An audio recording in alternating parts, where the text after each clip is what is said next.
Rude Awakenings, read by Ajahn Sucitto and Nick Scott. This is the first of 2 audiobooks of their pilgrimage on foot around the Indian Buddhist holy places. The chapters were originally uploaded each week to the podcast Where Are You Going? During the COVID shutdown as an offering of support for those having difficulty. We start in November 1990.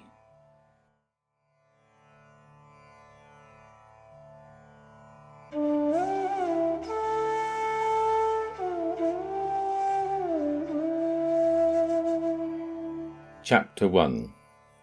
Pilgrim's Way.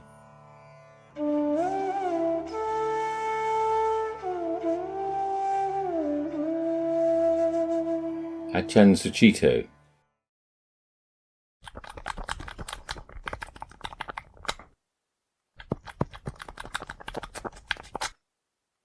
There's something devilish about that sound. A deliberately provocative prod to assail my meditation. When the eyes are closed and the mind turned inward, you feel that the world should leave your unguarded hearing alone. It doesn't. Let alone such lip-smacking in the middle of the night on a rooftop in New Delhi when I'm seeking to contemplate higher things.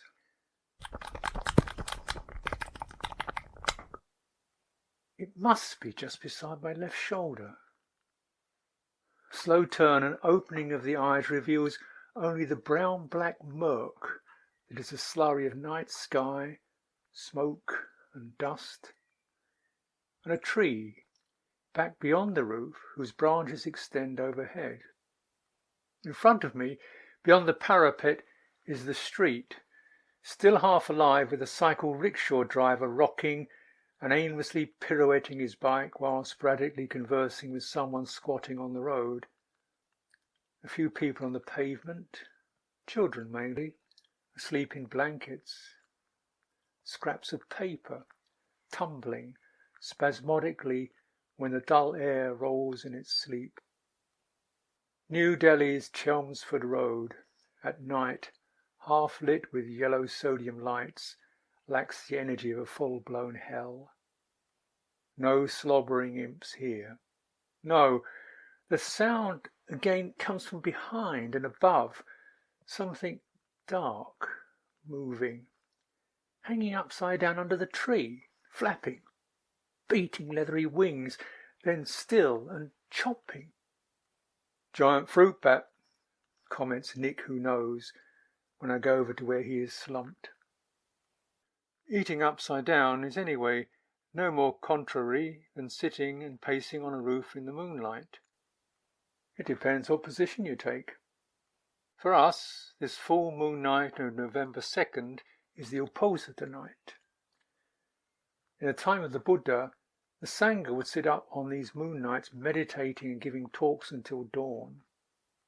In the forest monasteries of Thailand and Britain, we still carry out this observance, or attempt to. Having arrived in New Delhi only yesterday at 2 in the morning after a flight from Heathrow, we're jet-lagged in a time warp. But we might as well get used to it. Disorientation is going to be a normal mind state for the next 6 months at least, if we survive. Our aim is to walk around the Buddhist holy places of Uttar Pradesh and Bihar, and then head for Kathmandu. Avoid the main roads, wander across country living on alms food and whatever. It's a bit risky, said Nick a few months ago. I've made out my will, given away any money that I had left in Britain. I can arrange a car for you, Ravi, an Indian guest at my home monastery, had exclaimed. Bihar is very dangerous. Bandits, murderers, no one travels on foot in Bihar, or sleeps out in the open. However, Bihar and the eastern section of Uttar Pradesh were the middle country, the land where the Buddha was enlightened and wandered teaching for 45 years. Bihar even comes from the old word vihara, meaning a dwelling place for a Buddhist monk. Remains of some of the old viharas were still visible, After the death of the Buddha, the middle country, then called Magadha, prospered as the centre of the empire of the Buddhist monarch Ashoka, 268 to 231 BCE. Some of the stupas that he erected over portions of the master's ashes, as well as towering pillars engraved with the emperor's edicts on righteous conduct, still loom over the paddy fields of the Ganges plain. Even after his death and the dissolution of the empire, the wisdom of the Buddha continued to mould the culture. From the middle of the first millennium CE, great Buddhist universities such as Nalanda, a light of learning unparalleled in the world in its time, arose in this region. It fell in 1200 to Turkic raiders. And now, with a 26% literacy rate, there is some justification for Ravi's comment that only the Buddha could have got enlightened in Bihar. The people are the stupidest in India. And if when you're driving at night you come across someone lying across the road, don't stop, drive over them. It's a ruse, you see. Sometimes it's a woman with a baby in her arms by the side of the road. You stop and they come out of the bushes and jump on you. Well, really. Anyway, there was never any question in our minds but that we would be walking. We were going on a pilgrimage, not a sightseeing tour. So the logic was to walk and be absorbed into India as much as absorbing it. A pilgrimage has to be about surrendering oneself to allow a new centre of being to develop, to realise, rather than to travel, is a pilgrim's aim and momentum. It's difficult to keep that clear.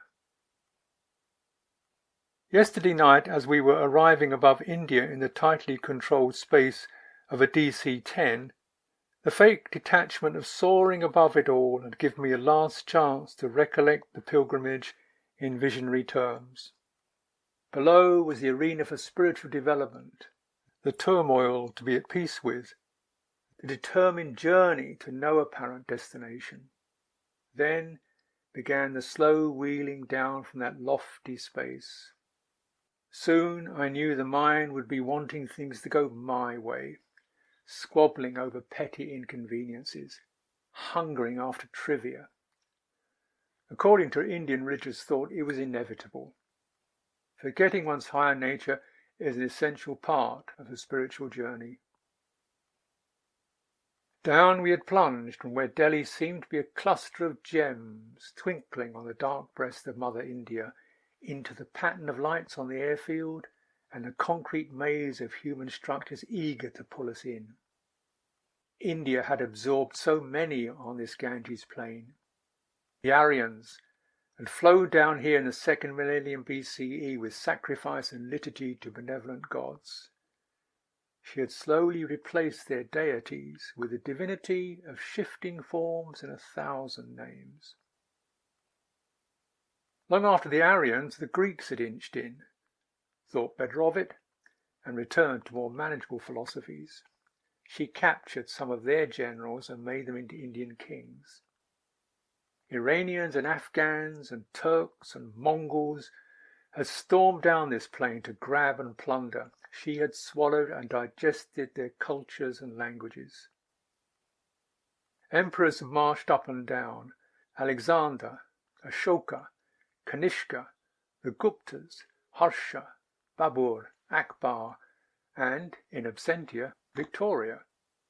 The remains of their visions were still crumbling into separatism and ethnic conflict. The land had borne millions of farmers, traders and administrators occupying one of 1,000 subcastes and clans, 100,000 saints, pilgrims and yogis, following one of 1,000 gods, gurus, prophets or scriptures. Here Mother India murmured the human fugue in 100 languages. No wonder Indian scriptures and epics assume that all the world is contained in this land. There was a thud of wheels, a slow turning, and then the clank of the stairs connecting to the hull. The midnight transit through customs offered a last moment to step back and cast a cool eye on circumstance. Then, with a friendly nod from a Sikh customs man, we were in and moving.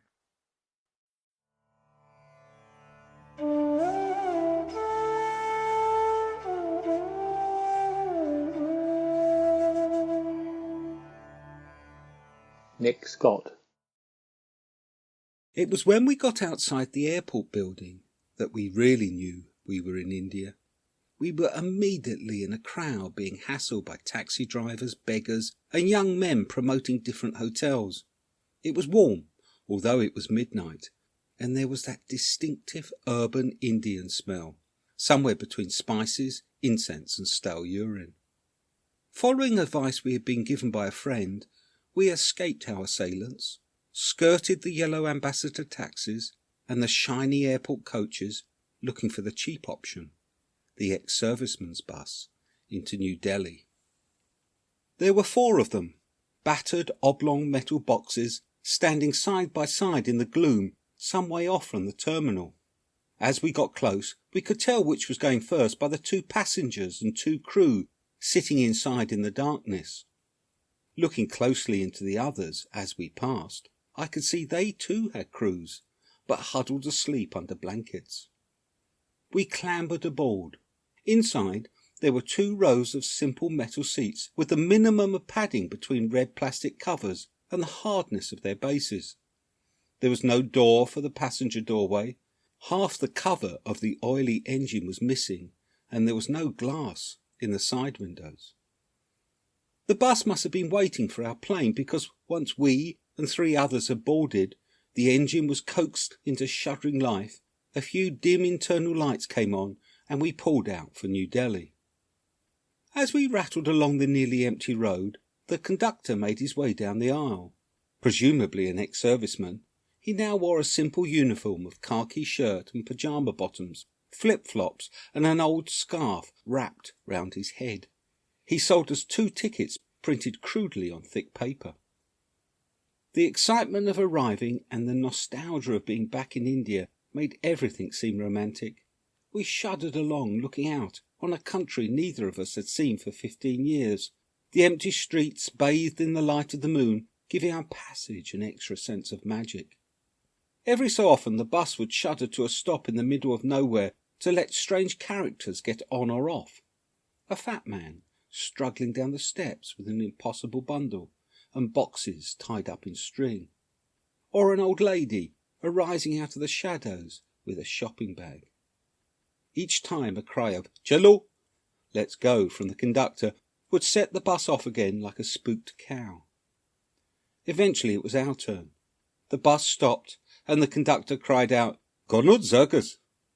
We clambered down with our bags to the pavement, and with another "Chalo," it was our turn to be strange characters exiting into the night.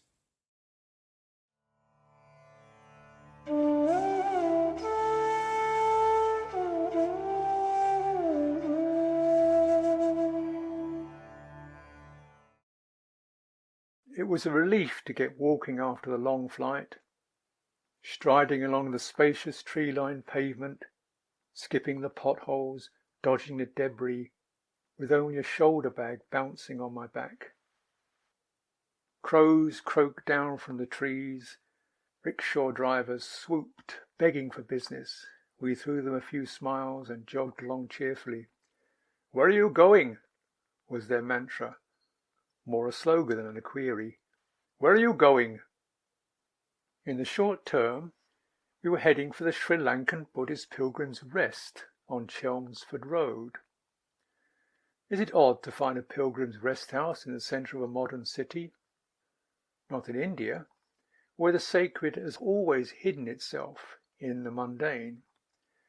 Pilgrims have been moving through this world for centuries. They are the earthworms in the culture's soil that break down the deposits of religions, digest them, and render them into living forms. They keep its spirituality alive. It was the translation of the accounts of Fa Xian and Xuanzang, 2 of the Chinese pilgrims who once fared through this land, that verified that the Buddha had been a real man, who had lived in India rather than in legend. For about 500 years, India's greatest son, had been buried under Hinduism. Even nowadays, the Buddha hardly figures in the folk culture of India. Here, Buddhism is seen as an aspect of Hinduism, or as a religious teaching to a breakaway movement within the untouchable caste.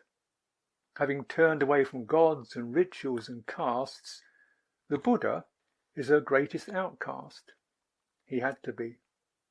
Despite various conquests and changes of religion, the Buddha is the one whom India hasn't managed to break down and digest. This is because Buddhism went international in the Ashokan age.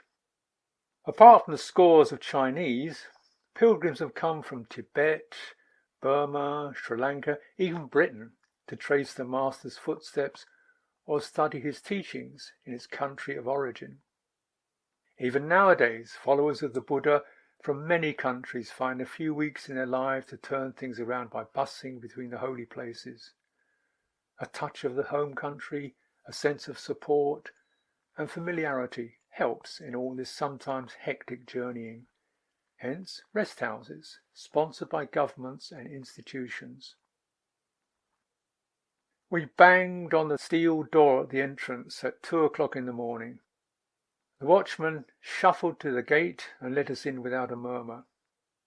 We signed the book, followed him across a courtyard illuminated in the centre of which was a Bodhi tree with the Buddha image sitting serenely underneath it. The padlocks were removed from the doors of a couple of rooms in the simple whitewashed block that extended along one side of the courtyard. In my cell, the light switch worked.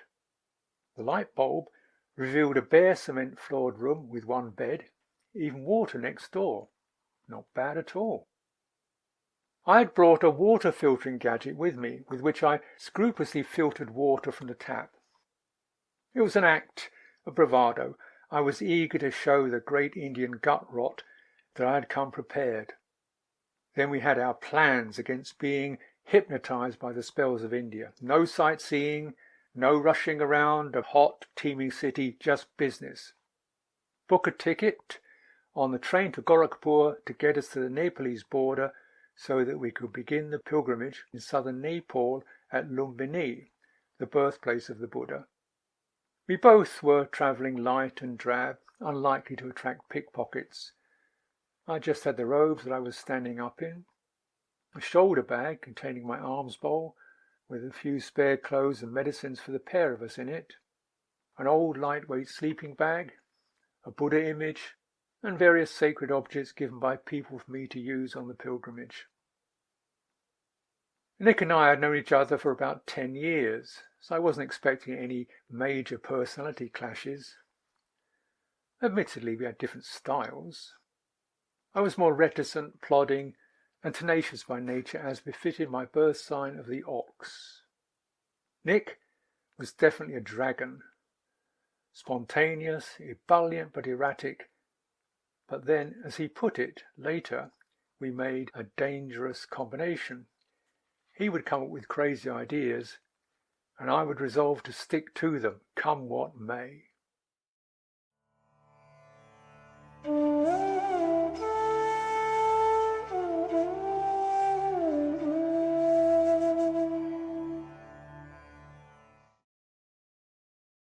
The next morning, I woke to that awful retching sound the Indians make as part of their pre-dawn cleansing ritual. India might be pretty dirty, but the people themselves are into personal cleanliness in a big way. They soap and sluice themselves down with buckets of water a couple of times a day and clean parts the rest of us never think of. First thing every morning, they get to work on their throats and noses. Snorting and retching are welcome to the day. I lay in bed listening. He had got to the nose now and was snorting loudly. I reckoned it must be the janitor who had let us in the night before. In the background was the noise of the street getting under way, people shouting, traffic, the constant refrain of rickshaw bells and horn blasts. There are always two opposing possible views of India. The night before it had seemed magical. Now, after only 4 hours sleep, I had the other view. Our arrival in the middle of the night seemed like a pleasant dream from which I had been rudely awakened. Memories of the last time I had arrived in New Delhi from England came to me. It had been with a friend called Fred, and we had come overland. We had set off in the summer of 72 when I was 19, catching a cheap student flight to Amsterdam, having told everyone we were going round the world. In fact, we had got cold feet in the last month and had decided to go only to Amsterdam and then come back with some excuse. But after a week in Amsterdam, we got up the courage to hitchhike to Greece, and once there, just kept on going. We somehow hitched the whole way to India, arriving in New Delhi on a local truck in time for Christmas. Now I remembered how unpleasant it had been then. It was my birthday, and we both had dysentery for the first time. We lay there in our hotel room, one on each bed, feeling miserable. Eventually Fred got into Hinduism and gurus, very much the thing then, and went back after a year. He became a disciple of Sri Chinmoy, and so did the lady I had left behind, my girlfriend from my teenage years. I stayed away for 3 years and got home in time to see them married with other devotees singing sweet devotional songs. This time I had come with a Buddhist monk from one of a group of 4 Theravadan Buddhist monasteries now established in England. Theravada Buddhism is a tradition known for the simplicity and austerity of its practice, so this would be a very different trip. Ajahn Sucitto was the 2nd senior monk at the biggest monastery, and known for his intellectual abilities. He edited the newsletter, wrote the books, understood the more difficult scriptures, and gave wonderful talks. He had a great sense of humour, and I was very fond of him. However, eyebrows had been raised when I said who I was going with. Ajahn Sucitto was also known for his disinterest in the material world. He could be a liability with tools, had trouble doing things the rest of us found easy, and not so much leant as toppled toward the ascetic view of spiritual practice. It should be an interesting journey. I could hear him up and pottering about next door. He had probably already done an hour's meditation.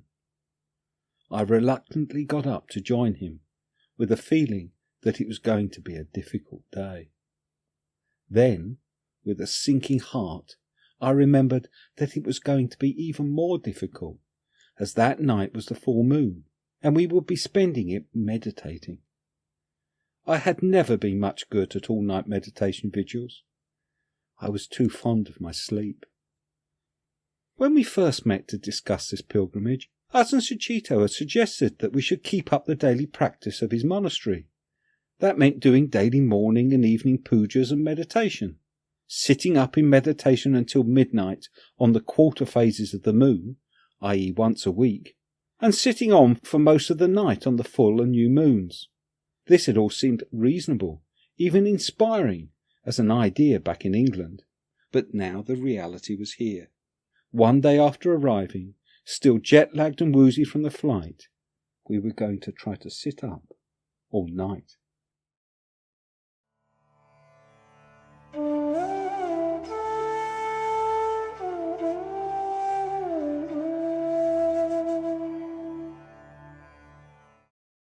Before his enlightenment as the Buddha, Prince Siddhartha is commonly believed to have seen 4 signs that caused him to take up the homeless life as a spiritual wanderer. An aged man, feeble and withered, a sick man in a pool of his own vomit and diarrhoea, and a corpse were the first 3. Such states were the inevitable lot of all, his charioteer assured the naive prince. Then there was the 4th of these heavenly messengers, a holy man, sitting still and serene under a tree, wearing simple robes made from rags, one of those who had from time immemorial in India abandoned home, social position and security to meditate on life's meaning. "This is the one who searches for the deathless," said the charioteer. "Look how bright and clear are his features. From these sights, actual or conceived, Siddhartha Gautama got his cue to go forth from home to homelessness.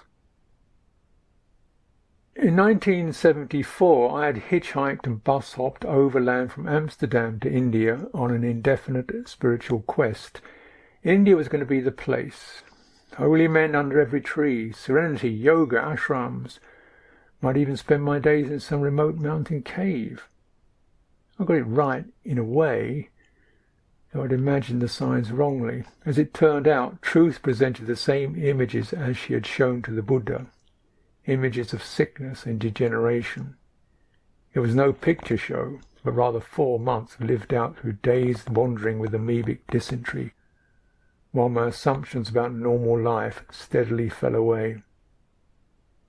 My life view had always been one in which I could do unpredictable things, but unpredictable things would not be done to me. But in India, human helplessness became apparent. There was no hiding it behind a technological smokescreen, and even more undermining was the fact that here people were not running away from that impotence. In fact, they had a strange strength within their powerlessness. They knew or imagined God. For me, the last messenger appeared in Thailand, whence I fled once I had the strength and the wits to do so. A meditation class caught my attention in Chiang Mai. It presented the possibility of finding a calm inner space within which to check out my life. One class was just a taste. Then, early one morning, sitting in a cafe, I saw the bhikkhus from a local monastery walking on alms round. They were in a line, barefoot in the dusty road, walking towards me. The rising sun glowed through their brown robes. Each bhikkhu had only a simple alms bowl with him, and their faces were serene and gentle. Their walking was calm and unhurried. The weight of years of self-importance lifted off my heart. Something soared within me like a bird at dawn. So, incredibly enough, I became a Buddhist monk. I ended up sitting in a little hut in the monastery for 3 years, on my own for most of the day with nothing much else to do except channel the mind's outgoing energies inward. It was a struggle. Strangely enough, the pain and the frustration, as well as the physical and emotional collapse from being in India, helped to keep me there. To leave would have required conviction that things would be better somewhere else. At that time in my life, conviction narrowed to one insight. Any suffering is mind-wrought, and the way to end of it has to come through getting to its root. Instead of figuring out different places to go, I realized I had to come to terms with restlessness. Instead of muttering about the lack of interesting things to do in the stifling heat and poor food and hideous mind states, I realized that the crux of the matter, although hard to come to terms with, was my own aversion. Sometimes I'd recognize that I was holding out against things, and then I would relax or let go. That left the way it is, the Pilgrim's way. On our first morning, we cautiously emerged from our rooms, paid our respects to the Buddha image sitting serenely under his Bodhi tree in the courtyard, passed through the gate of the Pilgrim's Rest, and made our way up Chelmsford Road to New Delhi railway station. Making our way, because Chelmsford Road, as we timorously stepped into it, was in full flood. Buses, lorries and cars were in the main stream, so we joined the other currents of cows, rickshaw drivers, horse and cycle, and pedestrians that wove around it. The current surged and eddied around deserted roadworks, street vendors and stalls, great and small, selling the inconceivable, the poignant, the quackish and the banal. Fruit, bangles, charms, toiletries, unknown substances in bottles and dishes with pictures of holy men beside them. We couldn't see too well through the crowds, and our attention was largely taken up with keeping in touch with the pavement and dodging the traffic. To a foreigner, such chaos, even without the prospect of imminent death or mutilation from a snorting bus or careening motorcycle, is unnerving. In India, however, chaos is sacred. Shops and stalls bob in the flow, protected by their shrines to saints, goddesses on the backs of tigers, and elephant-headed gods. The wild trucks are painted with images of Shiva. The senses are jangled by the clamour of bells, horns, klaxons, and screeching music. Eye-grabbing forms of impossible figures crouched on the pavements and stalls, and nose-stabbing pungencies of horse-dung, human urine, sandalwood and diesel. But the locals are attuned and flow accordingly, are prepared to stop at a moment to inspect a stall, instinctively confident that the scooter behind them, with 6 people on it, will dart to the left, brake, and weave into another opening. Everything moves fast, but no one is hurried. Cows have priority, move languidly in any direction, scavenging leaves, banana skins, or newspaper smeared with curry. Buses bound for head-on collisions swerve at the last moment into the hair's-breadth spaces that appear momentarily in the human torrent. Detached perspectives are not available. The personal space, a metre-wide buffer zone in which every Westerner dwells remote from contact in order to think and make the 1,000 minor decisions of the day, does not exist in this realm. The railway station, one of the great British imprints that India has made its own, was only a few hundred yards upstream. The British must have built railways in India as much for psychological reasons as to travel around, to plant order on top of the chaos that is made even more unnerving by India's ability to flow along in it. The grandest of them are like temples. However, since the Raj dissolved, railways, like every other cultural influence, have gloriously mutated to fit India. Now they bear the signs of their contradictory inheritance. Signs, timetables and manuals say one thing, the actual system works another way. This contrariness is so accepted as to pass without comment. Westerners getting irate about the discrepancy are regarded with the bemused patience that one would reserve for the antics of the mentally retarded. Our businesslike trip to the railway station was an introduction to what becomes a major theme for the traveller in India.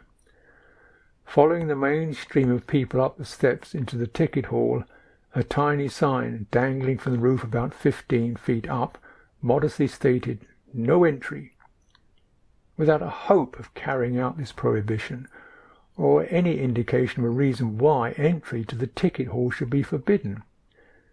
Never mind.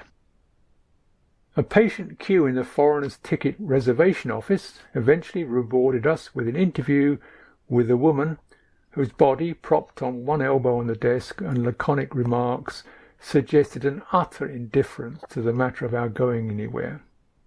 The shrug of one shoulder activated a few words. "All trains to Gorakhpur are cancelled." Nick's questions produced a few more shrugs. Perhaps we were supposed to rot into the soil here like all those before us. We moved to the back of the office to review the situation. We decided the trains must have been cancelled because of the rioting in Ayodhya, which lay in the direction of Gorakhpur. The Ayodhya business had been a bone of contention between Muslims and Hindus for about 500 years, ever since the Mughal Emperor Babur decided to build a mosque on a spot that devout Hindus believed to be the birthplace of Rama, the hero of the religious epic Ramayana. Simmering over the sacrilege committed to Rama's holy place for centuries, Ayodhya had erupted in the last couple of months, with Hindus threatening to tear down the mosque. Outbursts of impassioned fighting between them and the Muslim community had taken place in the city and in other parts of Uttar Pradesh, and the government was concerned that it could break out into a holy civil war. An elderly official at the back of the office was sympathetic to our scanning of the timetables. As we wanted to go to Gorakhpur, there was a train to Gorakhpur. A timetable was produced to back up this sympathetic reality, and the details of the train conveyed. Back at the reservation desk, we tried again. The train is cancelled. This occasioned an exchange between the two ends of the office. This time literal truth prevailed. We withdrew again to the timetables. Nick's finger hit Lucknow, capital of Uttar Pradesh, more than halfway to Gorakhpur. Maybe there's a train to Lucknow. Is this train to Lucknow running? He inquired of the man. Certainly. And could we get a train from Lucknow to Gorakhpur? Suitably chastened by his recent defeat, our friend came up with the polite waggle of the head. Who knows? The only reality that inevitably pertains. So the woman booked us a ticket to Lucknow, where we hoped to connect with the Who Knows Express.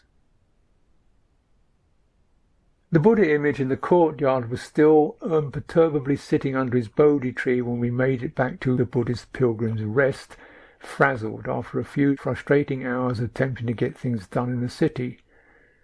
The afternoon swam with heat in some excruciating pop song that had become this month's mantra. An overhead fan stirred it all and added its pulse. A few hours bathed in all that made some quiet open space an attractive proposition, hence the roof. As evening fell, we moved upward towards the sky and the cool moon. The stillness and serenity of meditation seemed like a plausible option. But that had also been cancelled. We started off with some chanting, gallantly enough, but went soggy in no time. Nick began to droop soon, and spent a few hours in various crumpled positions before disappearing. My mind teetered around in the darkness, occasionally glimpsing the Buddha gleaming under his electric light in the courtyard below, or prodded by the chomping and slurping of the upside-down demon. Although my lights dimmed by midnight, I managed to hang in dullness until an acceptable cave-in sometime after 2 o'clock. So much for the plan. But we were doing well. Managing to book a seat on a train for the ensuing evening that was going in the right direction was a considerable achievement. To expect more was hubris. Nevertheless, Nick decided to use the next day for further business-like activity. I put it down to the mild delirium of sleep deprivation. However, benevolence did seem to be the mood of the day when Mr. Dias, manager of the Pilgrim's Rest, being Sri Lankan and a Theravadan Buddhist, visited us in our rooms and offered to provide us with a daily meal. Buddhist daylight broke after the Indian night, and we took comfort in the familiar gestures and attitudes. I stayed behind to converse on religious matters befitting a pilgrim, while Nick ventured off into the city.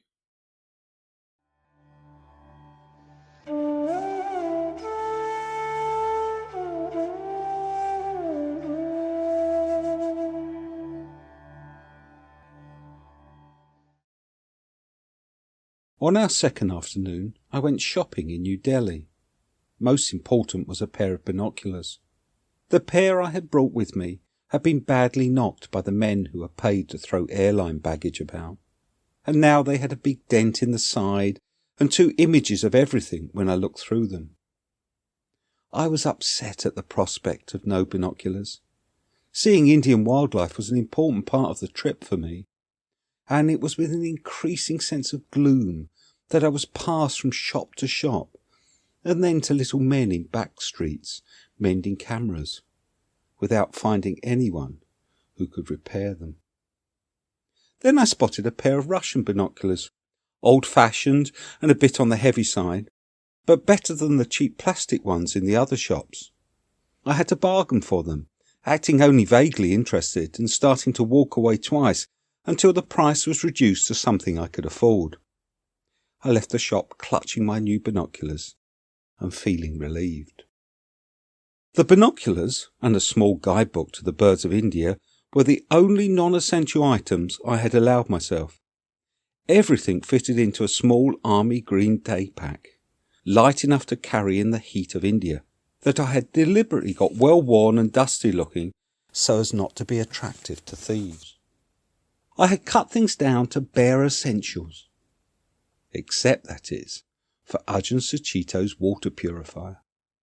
This weighed a good kilo with the spare filter, and although I felt it was not needed, surely we were never going to go through the laborious process of pumping every glass of water we were offered. He still wanted to bring it along. There being no room in his pack, it was now in mine, and I hoped to be able to ditch it soon. In England, I had decided to get my clothes for the pilgrimage in Delhi, remembering the wonderful Khadi Emporium in Connaught Circus. Much of New Delhi had changed since my visit 16 years previously, but the Emporium was still as crazy as I remembered. Set out as an Indian imitation of a large Victorian department store, it was filled to overflowing with jostling crowds. Khadi is the movement inspired and begun by Gandhi to base the Indian economy on traditional Indian village crafts. Although most of Gandhi's ideas were ignored by the new republic, Khadi manufacturing was encouraged, and stores built in cities and towns across India sell the village products. As with so much in India, they immediately fossilised, never developed any further, and remain to this day as they were set up. The products are wonderful. Hand-spun, hand-woven, hand-dyed materials sold as bolts of cloth, or made up into clothing, again in the villages, for sale very cheaply in the store. The stores, however, are a nightmare. There were counters selling everything from white cotton shirts, very thin and long for summer, through hats, traditional sleeveless jackets, embroidered shawls and saris, to large, thick woolen blankets for wrapping oneself in on cold winter nights. All made of lovely earthy materials. The trouble was, none of it could be seen, as each counter was engulfed by people pushing and shoving, reminding me of an English jumble sale 10 minutes after opening. I had to fight my way to a counter just to find out what it stocked, and then, when I thought I had the right one, tried to get one of the Harris assistants to help me, only to be sent elsewhere. When I did eventually find what I wanted, I couldn't simply buy it. Instead, I was given a bill that had to be taken to a long queue for the cashier's cubicle. When I finally reached this, and luckily I had the right change, as for some unfathomable reason such cashiers never have change, I got a chitty. This had to be taken to the queue for the packaging counter, where eventually I could exchange my chitty for my purchases, which by now had been wrapped in brown paper and string. So I struggled round the store, befuddled by lack of sleep and jet lag, confused by India, driven by desire for all this fabulous stuff, while involved in a tortuous internal debate over whether I should be buying the boring and impractical white clothing that I thought I ought, or the really neat brown speckled cloth I actually wanted. We had discussed my attire before leaving. A monk had suggested I should go as an anagarika, someone halfway to becoming a monk. I asked Ajahn Sucitto what he thought of the idea, in a way that made it easy to guess that I hoped he would dismiss it. However, Ajahn Sucitto felt I should at least look like a religious pilgrim. You could either shave your head or wear white. Both ideas sent shivers through my mind. The white cloth would take so much work to keep clean, to say nothing of how silly I felt I would look. For some reason at the time I thought it would be easier to shave my head, but I was now having doubts. In my befuddled state, part of me felt I should be getting white clothing, while another thought the idea silly and best ignored. So I came away with far too much in every shade from white to brown. My heart sank as I looked at all this stuff back at the rest house. The feeling of excitement and greed had ebbed, and I was left wondering what to do with it all. Eventually I decided to take some white, but mostly coloured clothing, and an off-white wrap near enough to white to wear when I might need to look like a pilgrim. The rest I would get rid of. As to shaving my head, I decided to leave that till Lumbini, the first of the holy places. That would be a more appropriate place to do it. It was also a good excuse to put it off.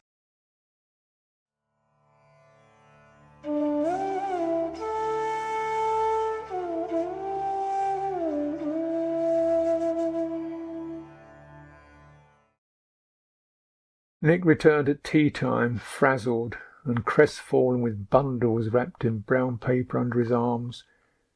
We glumly reviewed the results. It was far too much for a pilgrim to carry around India.